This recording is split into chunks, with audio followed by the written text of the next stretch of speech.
Well, David is being chased by Saul. And we saw another time where Saul is right on his heels. And David goes down into Saul's tent area. And they discovered that God had put them all into a supernatural sleep. And Abishai, one of David's right-hand men, said, hey, just let me take a spear, thrust him through. He'll never even wake up. And your enemy, this guy chasing you, and no doubt saw the wear and tear it was putting on David. The stress, if you would, of always being chased, wondering, if you're going to wake up with thousands of guys surrounding you, ready to put you to death, and maybe torturing you before that happens. And David's going from cave to cave, and his men now have grown from 400 to 600 with all their wives and kids on top of that. And the cave life is running thin. And David was there. The opportunity again was there. Remember earlier on, out of all the caves Saul could have picked, there in the valley of En-Gedi, and those who have got to go to Israel with us know, there are just hundreds, even thousands of caves to pick from. And for Saul to pick the cave that David and his mighty men were hiding in, as he comes in by himself to relieve himself, and his guys are just like, this is the Lord, David. He's putting the enemies into your hands. Kill him. Let's get this over with. David didn't do it. He just cut the hem of his garment, felt very grieved that he had touched the Lord's anointed in any way. But there he said to Abishai, no, you will not touch him. And he just lays it out. He's going to die of old age. He's going to die in battle. Or the Lord, like we saw Nabal a few weeks back, the Lord can kill him in any numbers of ways.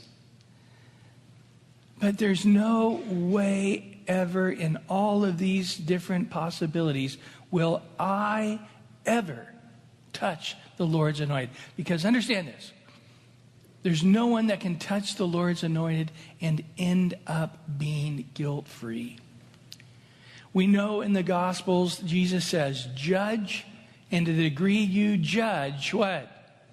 You'll be judged. On the flip side of that coin, show mercy. To the degree you show mercy, what happens? You get mercy. I love to complain about other people's driving. I don't know what, it's one of my pastimes now. I realize it's actually a hobby for me now. I guess when you get past your 40s, I won't say the age I'm into, because my wife's in that same age, and that's just rude. And I realize now it is actually a sport. It's no longer complaining. It's actually what I do. And she tells me, now, they've had a hard day. And, this might have turned 16. And, their dad might have just died and they're distracted. And, she comes up with all these plans for why they're to be merciful. I'm like, they're an idiot. That's all there is to it. They should be run off the road. They should be kicked out of California. All the other things I come up with. And it changes. Usually that's it. It's right around there. And then, of course, I always come back and remember, to the degree you show mercy, you get mercy. And if God hooks up the driving thing, I'm getting no mercy. That's the bottom line. So I've got to be more merciful to all those idiots out there driving. I'm not sure how to do it, but I thoroughly enjoy it. So I don't even know if I even care at this point. But anyway, David has Saul chasing him, and he has passed the test not once, but twice. And he's made it clear that he is only going to be a merciful person to David, period. Or to Saul. David's only going to be merciful to Saul and nothing less. And the fact that he's in that position as king, God is put in there, and only God can remove him. And if man does it, man is going to have to suffer a great, great, great repercussion from touching those who God's placed in that place of leadership. There's a great little book called The Tale of Three Kings. And it's a wonderful book. It seems like a lot of cults, though, have sort of migrated towards it and twisted it in their shepherding doctrine. And I've heard a lot of weird teachings come from it. But if you're, solid, you got solid ground doctrine teaching, it is a great addition, salt and pepper, flavoring to that doctrine that we already know. And again, it's looking at David and his response to Saul. And then later, his son Absalom. We're going to get there. And his response to David. And it shows that you're either one of those three people. And it really has narrowed it down. You're either a Saul, you're a David, or you're an Absalom. And it really comes back and asks the question, which one are you? And of course, I hope all of you are a David in this principle, at least. Well, David, it seemed, was doing great. It really seemed that he was just solid. He was on top of it. He had the spear and the water of Saul, and he screams across the valley, and he's talking to his general and saying, Abner, where is the king's spear right now? Where is his water bottle? Well, it's right. Hey, the guy that falls asleep while watching the king is to be put to death. And I don't know who you had on call last night, but everybody was asleep. So somebody's dying, and in reality, you're the general, so you should step up, and you should be the one who gets put to death, because everybody's guilty of being put to death over there. Pretty powerful, and David seemed very confident. Well, he walks away from that, and we don't know if it was the same day or a few days later, but David just sort of collapses. Now let's understand, if we've done our math right, David has been fleeing from Saul right around 16 plus years. That's a long time to be fleeing from the law. That's a long time to be living in a cave with 600 other guys with their families and crying babies and bats and mold and all the billy goats and everything else you wake up to every day. That's just a long time to be living the cave life. It's a long time to have all that responsibility on you without really a place to plant a garden, without a place to have the kids play. There's always some kind of new fungus that's growing on somebody somewhere. That's just a long time to be living in that valley of En-Gedi where there's very little water, the lowest spot on planet Earth, by the way. And David just sort of has a breakdown here as we come to 1 Samuel 27. David said in his heart. We just need to stop there and think about this. Solomon, his son, would later say many wise things beyond his own wisdom. But he said, out of the heart flows the issues of life. And in essence, we really got to watch what's flowing out of this heart. We need to every day start pulling the weeds, getting everything else that can contaminate whatever is coming out of the heart. Because that's where it all starts, right?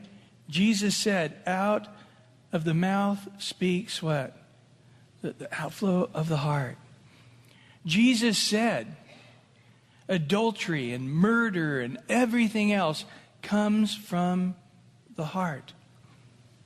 And I have learned that people can try to do all kinds of stuff to improve themselves, but they're going to do what's in their heart. And if they're rebellious, you're eventually going to see it. If they're submitted, you're eventually going to see it. If they're kind, you're eventually going to see it. If they're mean, you're going to eventually see it.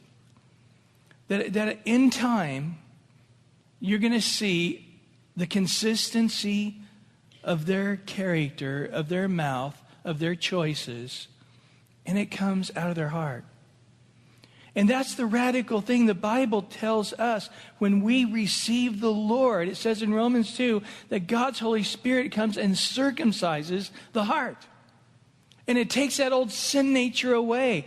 And that old character, that old whatever it is that used to be sinful, mean, lustful, selfish, whatever it was, the Lord took it away. And we have the opportunity to become a completely brand new person in Christ. And I've seen that where people would say, man, I know this guy before he was a Christian. He was the meanest guy I ever met. And ever since he's a Christian, he's a puppy dog. There's not a mean bone in his body now. The Lord took that away, and they had the opportunity at that time to start living a life after the Spirit or to start living a life after the flesh. And I've seen Christians living that life after the flesh, and all that old nature is still there, even as a Christian. That old mean or selfish or sinful nature, and they're like, I'm the same person. I don't understand it. Well, there's a life after the Spirit that could have changed that whole course of life. But David now, it is a place, and again, this is before Christ, before Jesus died and rose again. We often got to sort of remind ourselves of that. Remember John the Baptist? He had been killed, put to death by Herod. And Jesus stopped and said, let me tell you something. Out of all men born of women, from this point in history all the way back to Adam, let me tell you something. There has never been anyone greater than John the Baptist. Wow. But he says, Jesus went on to say, but anybody after the cross of Christ, after being born again, the least, the weakest, least fruitful, least substantial believer is greater than he. Wow. We've sometimes just got to stop and remind ourselves that this guy didn't have the Holy Spirit living in him. He didn't have Jesus in the way that we did. In the Old Testament, they're looking to the Messiah in the future and didn't understand all that what the Messiah could do. We in the New Testament are looking back in history at the Messiah, and we know all that he has done. Boy, the advantages we have, the light we have. A matter of fact, the way we're going to be judged is a greater judgment because we have so much light, we have so much information, we have so much ability, much more than David had. But we just need to stop like all men, New or Old Testament. David just sort of got to this place and he just said in his heart, notice what he said, I shall perish someday by the hand of Saul. There's nothing better for me than I should speedily escape to the land of the Philistines. And Saul will despair of me. He'll seek me any more in any other part of Israel, and I shall escape out of his hand. Now, let's just stop here and dissect this. David was saying in his heart, that's the first step of really screwing up your life. Okay? Because once you say something, secondly, you're going to start acting on that something. And thirdly, you're going to set a whole life direction that could totally take you into a very hurtful, damaging, permanent place. Because it went back to that speaking in your heart, talking to yourself in your heart in a time of depression, in a time of discouragement, in a time of weakness. And we've all been there, and you know what? I think a lot of you are there tonight. And I think that's why we're in this passage of Scripture tonight. But David was deeply discouraged. Now, let's just stop for a moment. David could have said, and this is the truth, isn't it? It doesn't matter what Saul tries. Samuel has anointed me king. And even Saul prophesied, as well as many others, Jonathan, his own wife, Micah.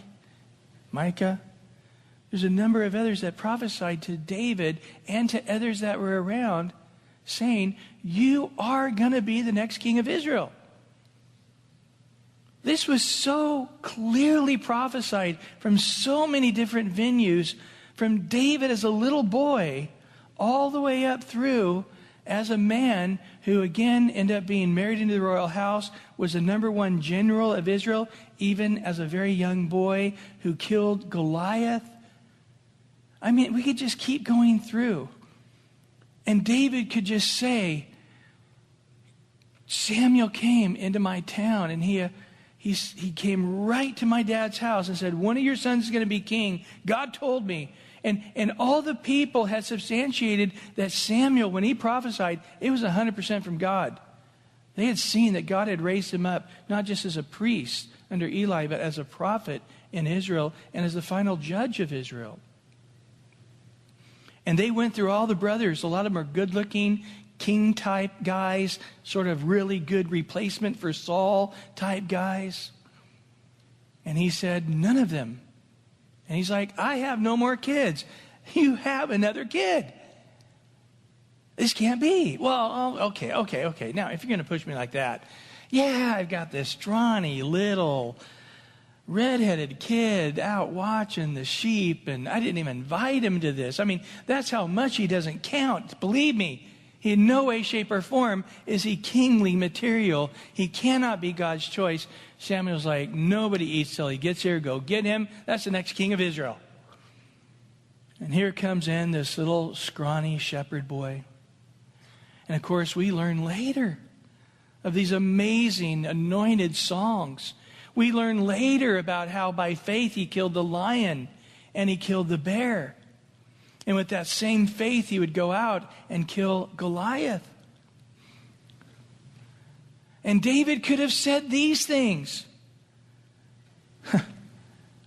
That lion, that bear, Goliath, Saul is no different than they. Isn't that how he killed Goliath?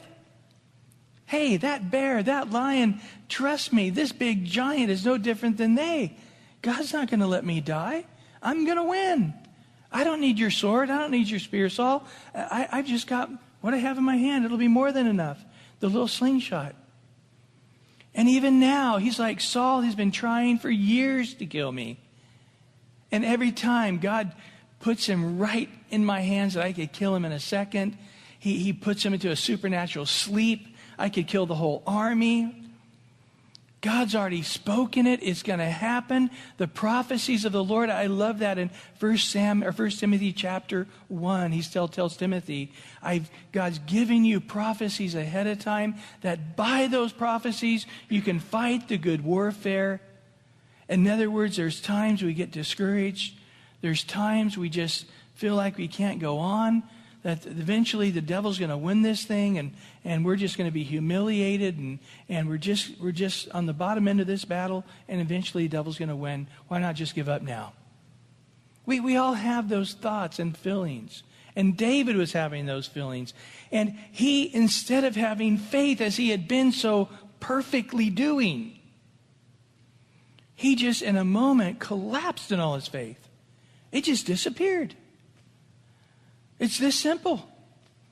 Eventually, Saul is going to get success. You try one time, try 3 times, try 5 times, out success. You try 400 times, you try 600 times. Eventually, he's going to get there. There is a demonic, desire in his heart. He is not going to slow down. He's not going to stop. And eventually, his persistence is going to win out, and I am dead. And that's what he says there in verse 1. I shall perish someday by the hand of Saul. Now, David knew that that was not going to be true. But yet, in this moment of discouragement, in this moment of doubting, in this moment of speaking to himself in his own heart, which is not a good idea, guys. In that moment, he believed it to be true. And I just think right now, There's some of you, like David, who are that frustrated with God. You're doubting God's care to you, for you, even to life. You know, I would dare say that about 90% of you, if not 98% of you, have absolutely got your butt kicked over finances in the last several Obama years. I mean, last several 4 or 5 years. I'm sorry. It just slipped out. It wasn't his fault. It was already set up. It was, yeah, whatever.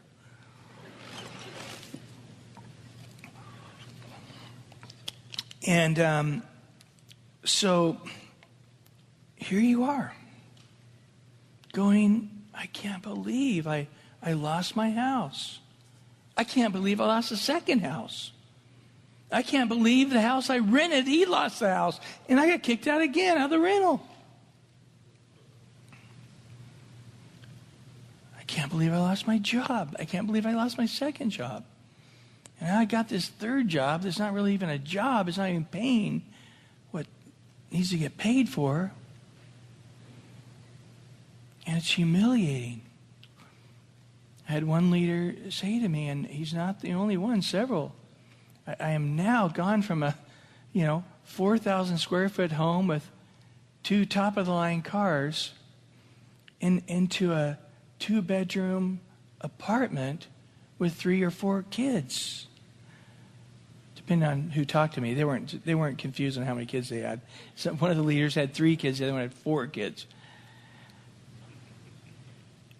And here they are saying, I have nothing to give them. I can't give them the latest Xbox. I can't give them a bicycle. I can barely afford to drive him to school and back. And I can't take him to the movies. They get invited to a birthday party. It's embarrassing because they can't go, or they're going to go with really no present. I mean, it's just, that's where we're at. There's not an option here. We got enough money to get some food, and that's it. I spent several years of my life growing up like that. When I was 12 years old, my dad had a very lucrative building, or a very lucrative business. We grew up having everything we wanted. We never knew we never talked about it, but we always had a top-of-the-line Cadillac, and we had a large house with a large swimming pool. But we never thought about being rich. But anytime we wanted anything, we got it. And then when that whole thing collapsed, we ended up moving to Arkansas in a tiny little trailer. And it was 3 of us kids in a very, very, very tiny trailer. I mean, incredibly tiny. The size of a large truck, regular truck. That's how big it was. And we were there for a couple of years. But I can tell you, looking back, it was, without question, and I've talked to my brother and sister about this, the happiest time of our life. My parents couldn't give us anything, and they felt so guilty, they just spent time with us. Which really is the definition of kids being happy.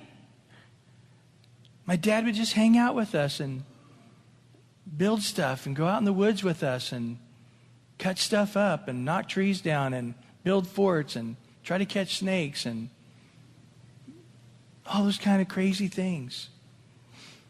Go down to the river and see you can catch with your hands turtles or all kinds of stuff down there. It was fun. And when we lost everything, they were humiliated. We weren't. And yes, we didn't buy new clothes. We just made the ones we had work. But when you looked around, that's what everybody else was doing too. And there were a handful of people that could buy new clothes, and good for them. We didn't care. And so again, does God really take away from us? Or even when God takes away from us, he's really giving to us. We know that, don't we? I mean, you can tell us that in our mind 100 times over, but when you touch our creature comforts, it's hard. It really hurts the flesh, doesn't it? It really does. Especially as you get older. You want those creature comforts. But the fact is God gives. I love that song. I think Brett is sort of like, he knows what I'm going to ask. What song I'm going to say. Give and take away. Give and take away. You know, my heart has learned to say, what? Blessed be your name. And that's just true. The Lord gives and the Lord takes away. And we're blessed both times, aren't we? We're blessed when he's giving, and we're equally blessed when he's taken away. And we as a country, it's ridiculous. You know, we're these 400 million people who have 90% of the world's wealth. And we're spending it, guys. And so you can go to other countries that we consider lucrative, countries doing well, and they don't have a fraction of the money that we've had. Now I'm talking of our past. And the fact is we just have had so much, we could never appreciate how much we've had. And with that money, he's given us access to, travel the world and see the world and have freedoms. And we've been treated like kings. All the things that are the best in the world will come to our shopping malls at a very discounted price. So why not buy 2 of them? That's the way we've lived. I was talking to one of our brothers, and they were going through the downsizing. And he said, we were looking in our closet of just stuff to get away. And I remember buying, at this particular time, we were at the mall, and I was buying these shirts and buying these pants and thinking, I don't need any more shirts, I don't need any pants, but they're so cool, and they're 20% off. Come on, I'm saving money here. But now, years later, he's downsizing. And there were their shirts and those pants. He had never wore them. The price tags were still on them. And they would no longer fit him. And there they went right into, to be given away. But it was hundreds of dollars. And it was just sort of hit him how he wasn't being a good steward. There was just so much money flowing, and he was giving much to God and church and other things. It wasn't that. The fact is that God was not cursing David with living as he was living for those 16 years. There was not a better place, a better way. It was hard. It was difficult. It was unusual. Most of the world didn't have to live under such extreme difficulty. Cave life with 600 men and all their wives and children. But yet we know that David, became a man after God's own heart who would do all his will. Now we just need to stop here a minute. And we're going to hit this again at the end here tonight. But we need to stop here and clarify. So often people think that David being a man after God's own heart who did all his will means there was a point in David's life he became perfect. Like all of us. We strive to be perfect. And we keep trying and we keep thinking, man, I'm getting more holy and I'm reading the Bible more and I'm praying more and I'm serving God more and I'm becoming more obedient and it's coming around the corner. And then this thing happens at work and we use every 4-letter and 5-letter and 3-letter word we know. And we're just like, I can't believe this happened. Everybody thinks I'm a Christian or knows I'm a Christian. How can I ever go back to work and say I'm a Christian again?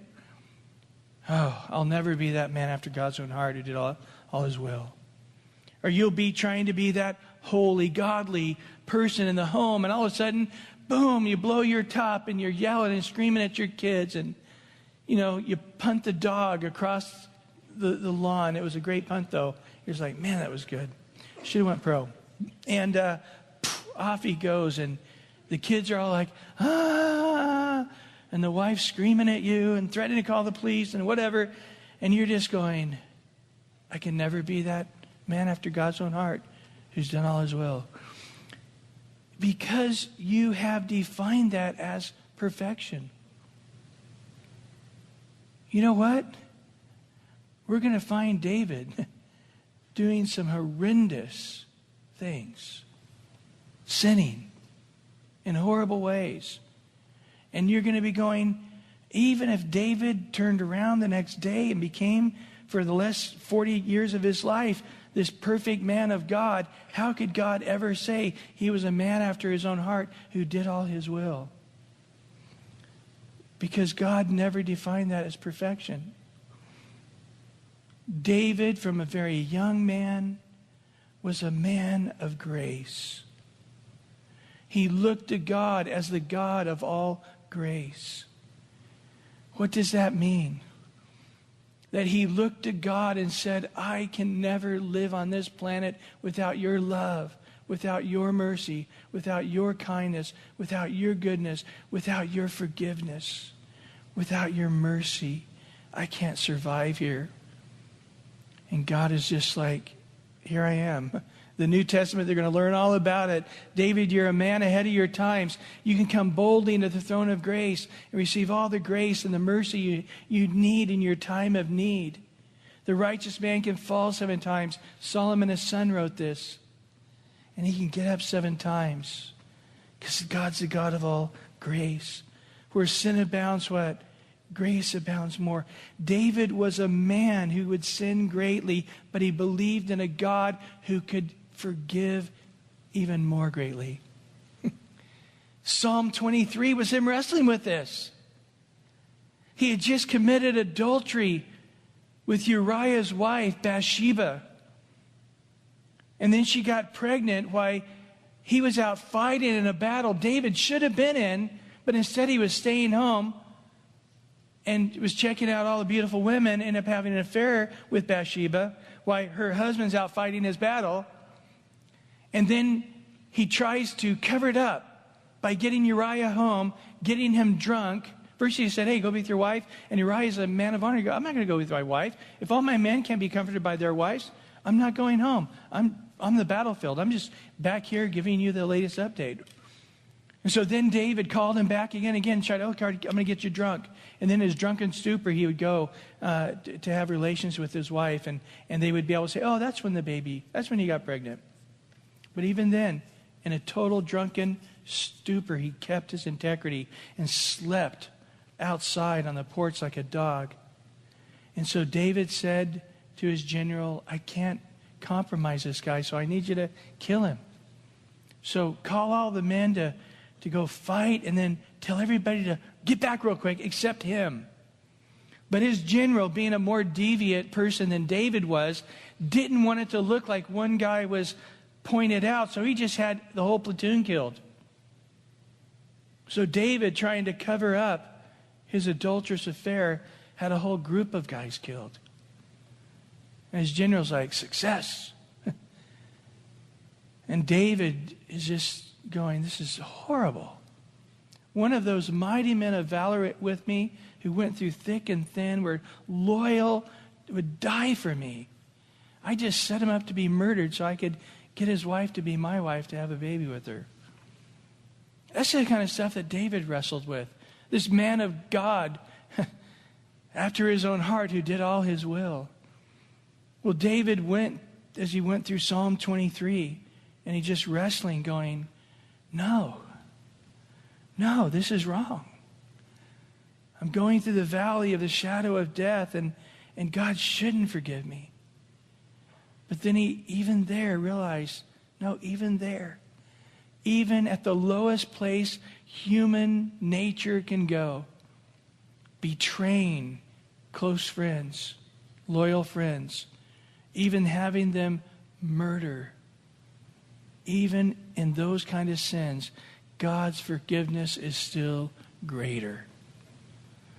No matter how ugly my sin, God's grace goes deeper still. Surely, how does he end Psalms 23?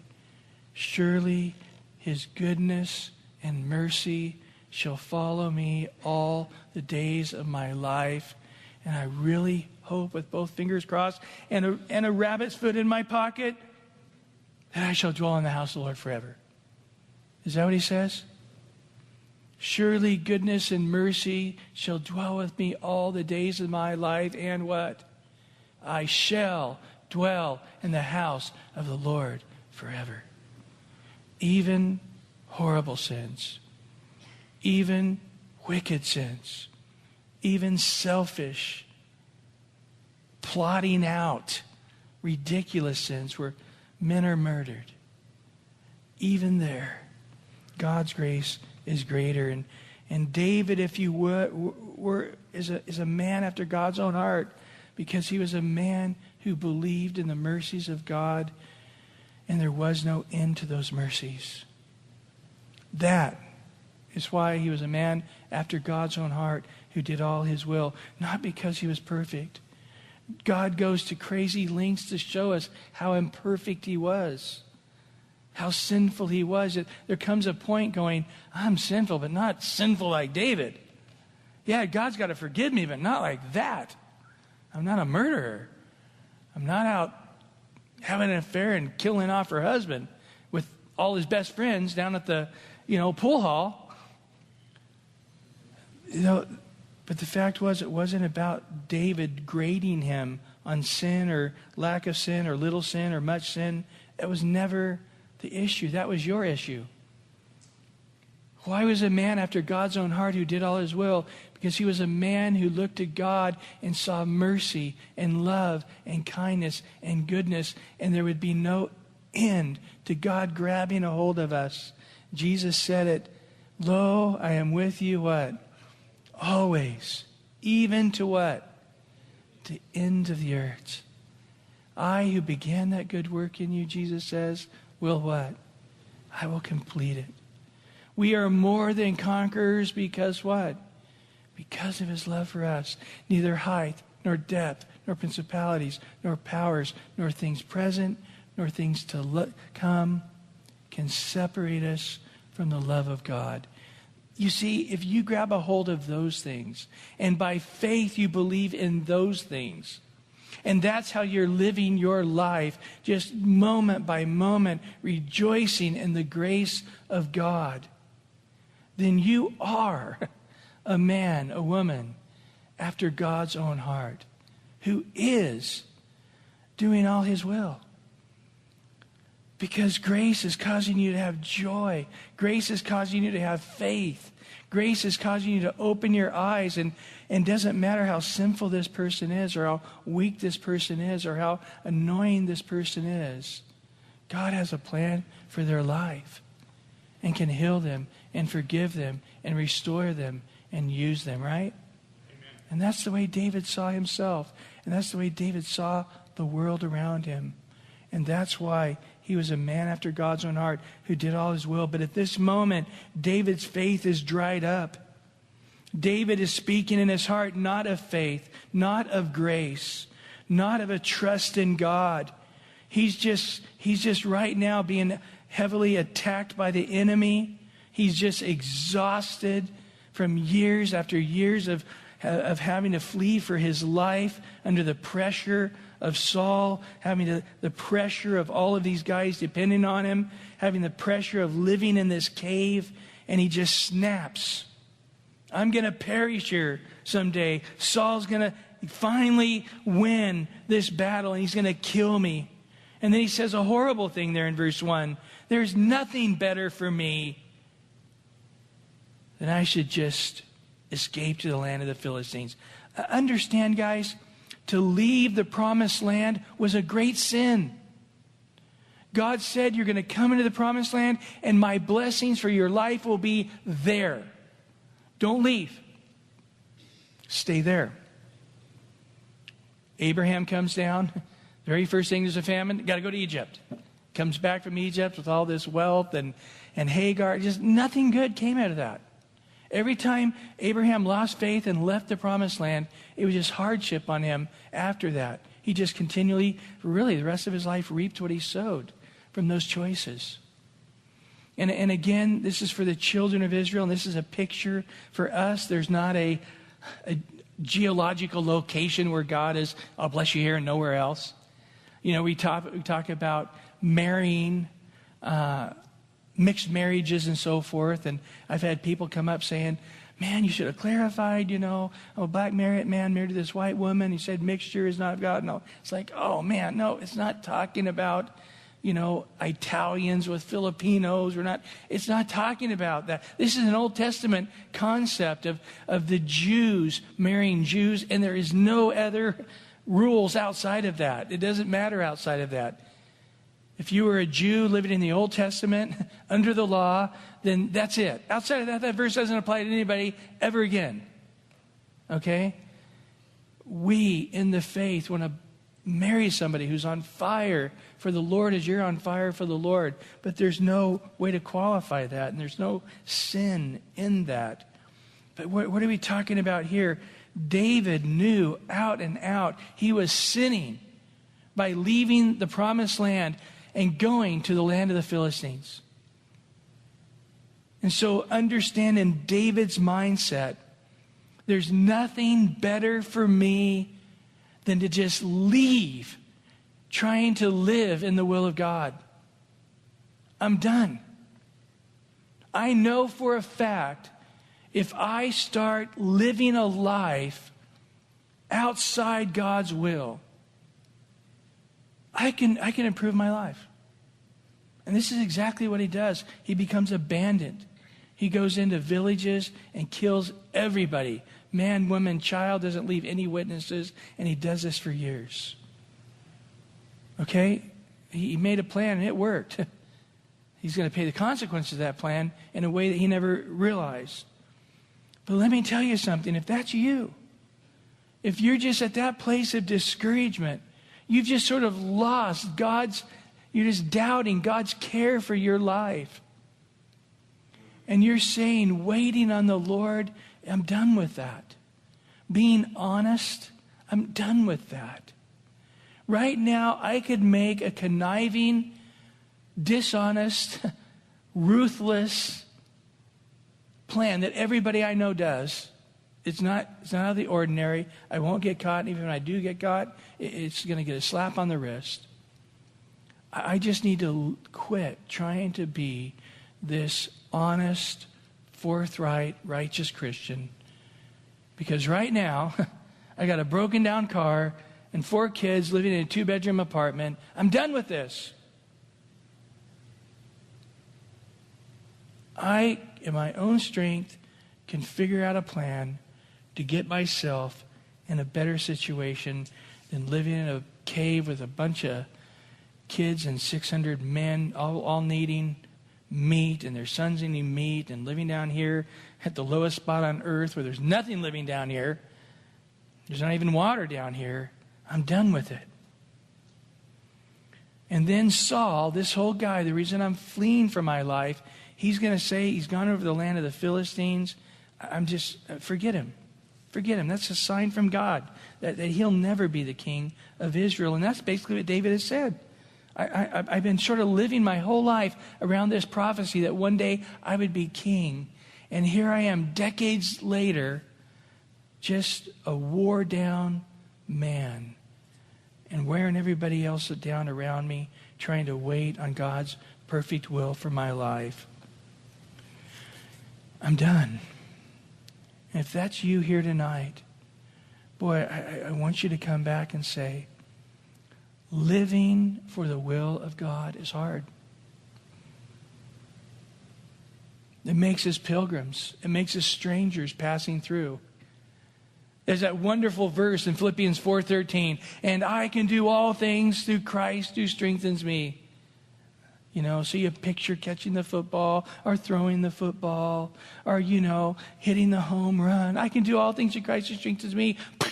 Home run, I can do all things that Christ who strengthens me, counting out the millions of dollars in my brand new Mercedes. I can do it all. It's hard, but I can do it. What's that verse talking about?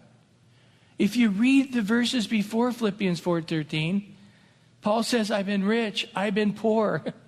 He's talking about the difficult life of poverty and how it's taken a toll on his life. As Paul would go to preach the gospel where it had never been preached, he would get beat up. He'd get knocked in puddles of cow manure. His boats would sink 4 different times. We know it happened, that we can document in Acts. He got stoned to death with stones.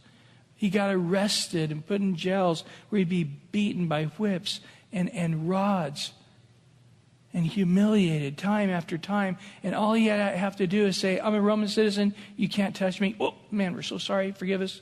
Let us put you in the finest suite tonight and take care of you. He did it a couple of times as God directed him. But pretty much he didn't do that. And he's just going, right now, I'm just tired. I'm exhausted. I've been beaten, misused. I'm in poverty. In 1 Corinthians 4, he says the angels look on him and wonder, like, I knew things could be bad for a person, but not this bad. And here's a guy who's writing half of the New Testament, and his whole life is just suffering. And so what do we have here? David sort of coming to that moment that we all come to. And I think we come to it more than one time. Where we come and we say, either I'm going to wait on the Lord, or I'm going to take things in my own hands and say, God, I'm obeying you, serving you, but I'm going to do my own plan in my own way. And watch it. It will be much more successful immediately than your plan was working out. And you know what? That's exactly what happened with David. David's plan from an outside view worked immediately. Look in verse 2. David arose and went. So he went from saying to his own heart to actually acting on this. He got up and said, guys, pack it up. We're leaving this cave life. And so it was 600 men who were with him at Achash and the son of Maoch, the king of Gath. So David went with Achash at Gath. Gath is where Goliath was from, where he killed that giant. And he and his men, each man with his household. And David with his 2 wives, the one Ahinoam, the Jezreelitess, and the other Abigail, the Carmelitess, who, remember, was Nabal's wife. He had died. God killed him. He was such an idiot. And so it was told Saul that David had fled to Gath, and he sought him no more, just like David said. So David's choice, David's breakdown in his faith, it brought immediate comfort. But let's be real here. David's backsliding. David is not in a healthy place spiritually. David is not in the will of God spiritually. So even though it might financially or comfort-wise or outwardly bless him with a nice bed rather than living in a bunch of rocks in a cave, he was no longer in the will of God. And guess where their 600 men were? They were no longer in the will of God. And guess where all their wives and kids were? No longer in the will of God. Guys, one of the steps that brings you from childhood and adulthood, and whether you figure this out at 15 or 45, is this: we affect one another. And your righteousness, your obedience to Christ affects one another. Your spouse, your kids, your friends. But your disobedience radically affects one another. And you can be a radical blessing, or you can be a radical curse. You can up front. If you turn this into dollars, David could have gone to Toys R Us and said, look, guys, ever since we left the country of Israel and we're the land of Philistines, woohoo, look at all these toys, everybody. Hey, here you are, lives. Here's all this new stuff for you. And hey, guys, here you go, a card to Starbucks, all the coffee you can drink, everybody, oh man, it's been so good ever since we crossed that line. I've been living in the land of the Philistines. This is so wonderful here. On the outside, it looked like they went from from stress to no stress, from being under hardship to be in blessing. That's the way it appeared. But spiritually, really without very much discernment at all, knowing even only a few things that God had said, they all would have known. Anybody with even a little bit of spiritual discernment saying, we're not supposed to be outside the land of Israel. God said he would bless us in the land of Israel. Remember, even the tribes of Manasseh, or Reuben, Gad, and the half-tribe of Manasseh all wanted to stay on the river of Jordan and in the land of Jordan and didn't want to cross over into the promised land. And what did Moses tell him? Guys, it's not going to work out. I understand you're right on the border. I understand you're literally 1 inch away from being in the promised land. But God can't bless you here. But the grass is greener here, and we're cattlemen and all this cattle, and our wives love this. All the houses are built, the ranches are built, and it's right on this hill looking right into Israel. And, we're going to, guys, cross on over. But the grass isn't green over there. You know what? It's not going to work out.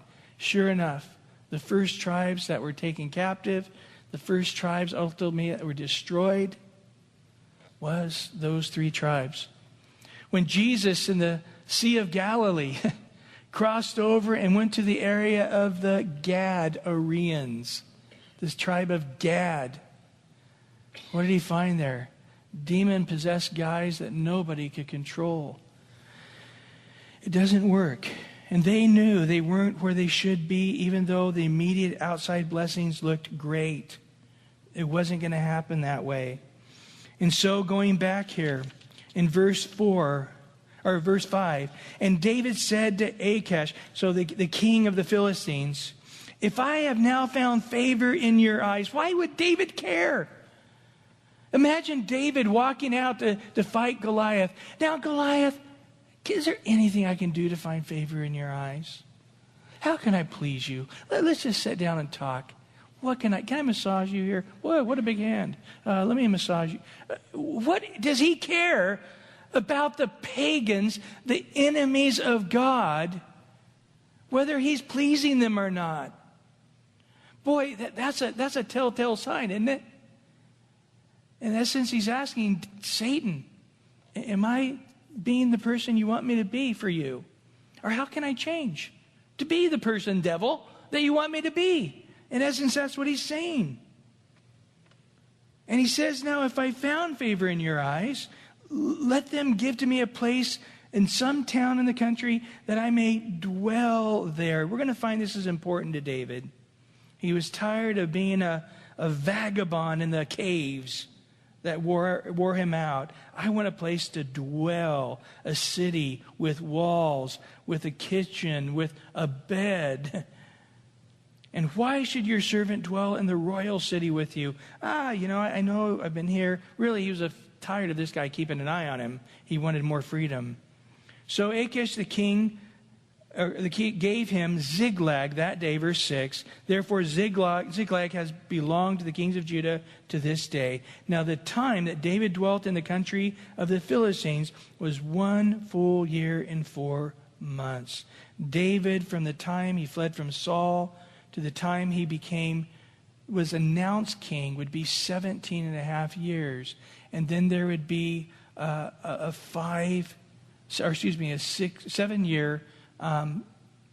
7-year civil war.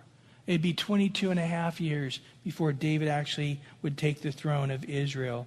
And so in verse 8 now, and David and his men went up and raided the Gershonites and the Girishites and the interesting Amalekites. Remember that third group, the Amalekites? This is the group back in Exodus 17 when they left Egypt that were picking off the weary and the half-hearted. And finally, he said, we got to turn around and fight. And Joshua went down in the valley and Moses was praying along with his brother Aaron, another guy Hur, and they were all praying, and Moses had to keep his hands up. Long as the hands were up, they won the battle, and Joshua was to write this down. As far as you know, it's the first scripture written down. And Joshua was very humbled as he realized it wasn't about how strong we were in the valley as warriors. It's whether or not that Moses is willing to sacrifice himself in prayer. And that was the first scripture. And then later, in this very book, in 1 Samuel 15, Saul was told, go wipe out the Amalekites, don't leave anybody left. And of course, we're going to learn in the last historical book, the book of Esther, that one of the kids from king of the Amalekites, sometime during that short time of captivity, would be the ones that would try to completely annihilate the entire Jews worldwide. And King Esther, in the last second, along with her uncle Mordecai, were able to save the Jews worldwide. Amazing story. But this guy was to be wiped out because God knows the future and knew that these people would not stop until all of Jews were annihilated worldwide. But here they are now, still going. And for those nations were the inhabitants of the land from of old, as they go to Shur, as even as the land of Egypt. Now, listen to verse 9 through 12 as we finish here. Now, whenever David attacked the land, he left neither man nor woman alive, but took alive the sheep and the oxen, the donkeys and the camels and the apparel, and returned and came to Achash. Then Achash would say, oh, where have you made a raid today? And David would say, against the southern area of Judah, lie, against the southern area of the, anybody care on that one? Hiramalites, and against the southern area of the Kenites. That was the in-laws of Moses. They helped them all along, and even in the book of Judges, they were the friends of Israel. So basically, Israel. I'm fighting against Israel. I'm killing off those that were partners and part in different ways to the Jews, strengthening them, friends to them. And David would say save neither man nor woman alive to bring news to Gath, saying, lest they should inform on us, saying, thus David did, and thus was, notice, his behavior all the time he dwelt in the country of the Philistines.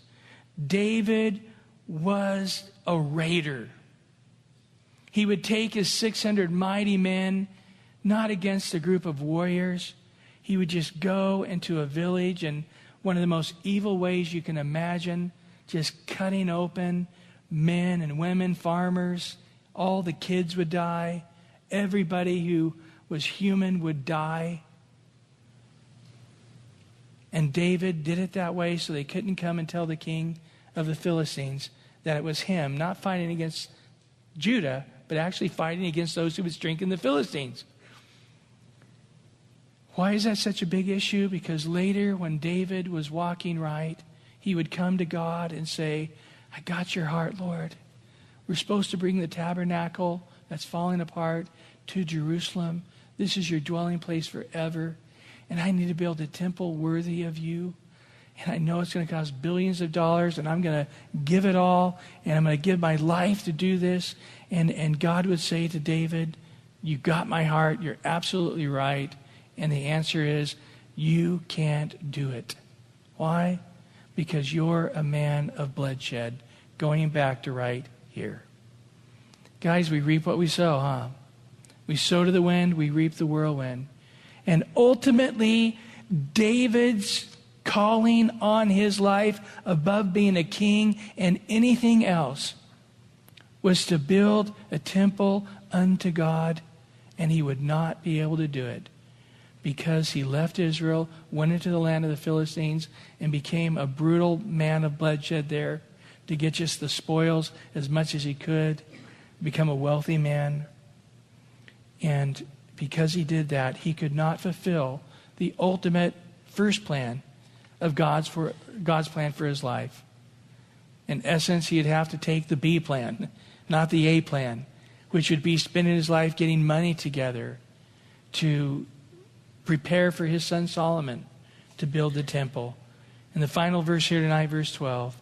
So Achash believed David, saying, he has made his people Israel utterly abhorred him. Therefore, he will be my servant forever. So he had very convincing liar to the king of the Philistines, so that David the king of the Philistines fully believed him. But what do we come here tonight before we close up and sort of head into a time of seeking the Lord? Is that where you're at right now? Are you at a place where you're saying in your own heart, walking by faith, being a pilgrim and a stranger here, it's not working. The suffering is too great. The thing is, it just went on too long. It just went on too long. It wasn't the first year or the 10th year or the 13th year or the 14th year. It was just too long. And David had hit his breaking point. And let me tell you guys, that's the whole point of trials. They hit their breaking point not once or twice, but several times. I can't go on. And God says, you're right. You can't go on. There's a grace. There's a faith. There's a strength. There's a love. There's a power that you don't know. And as you wrestle with me in this time, I'm going to deepen you, and you're going to become a man of God that you never knew that even existed. And if that's you here tonight, doubting God's care, God's love, God's ability, God's plan. In essence, David was saying, God doesn't really care. And if I just change the plan and do the thing that's smart and worldly and I know will be successful, I'm going to get myself immediate relief, and I don't think God's going to care. God does care, guys. He has a perfect plan for your life. And there's just a point right now of just surrender to Him. Let's just bow our heads and let's just come to that place right now. Lord, we know right now that you're speaking to us tonight. That there's some here tonight that have just come to that place like David, that have just doubted your care for them. Have just sort of thrown in the towel on walking by faith. And just said, I'm tired of watching myself and my kids and my wives and those with me who are loyal to me, watching their wives and their kids just suffering, when I could just right now go down and make a deal with the Philistines. And this crazy hardship of walking by faith could end. And I could right now they could start experiencing wealth, comfort, shelter. A city right now that's plushed out. And we'll go out and kill a bunch of people and get their money and their gold and silver and plush ourselves out even more. And we're here tonight, Lord, because where we're at in the Word is where we're at. And you have a word for us tonight.